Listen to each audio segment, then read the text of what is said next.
இந்த 4.5 ஆண்டுகளில் இவர்கள் பெற்றிருக்கக்கூடிய கடன் 4.5 லட்சம் கோடி.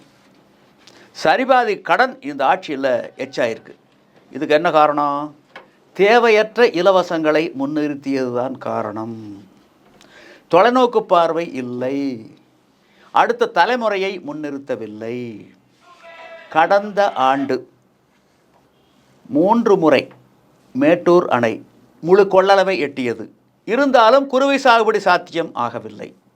63 டிஎம்சி தண்ணீர் கடலில் பயன்பாடு இல்லாமல் கலந்திருக்கின்றது. மேட்டூர் சரபங்கா உபரிநீர் திட்டத்தை நிறைவேற்றி இருந்தால், கிடப்பில் போட்டிருக்கும் காவிரி வைகை குண்டாறு இணைப்பை செயல்படுத்தி இருந்தால், அந்த பகுதியில் ஒரு 7-8 மாவட்டங்களில், இங்கே கீழ் பகுதியில் ஒரு 8-9 மாவட்டங்களில் நிலத்தடி நீர் செறிவூட்டப்பட்டிருக்கும். அந்த மழை நீரை, உபரி நீரை நாம் அறுவடை செய்திருக்க முடியும். ஆயிரக்கணக்கான ஏரி குளம் குட்டைகளுக்கு தண்ணீரை கொண்டு சென்றிருக்க முடியும். இங்கே பார்த்தீங்கன்னா 73 சிற்றாறுகளை இணைத்திருக்க முடியும். அங்கே பல சிற்றாறுகளுக்கு நீர் கொடுத்திருக்க முடியும். ஒரு சொட்டு கூட கடலுக்கு போயிருக்காது.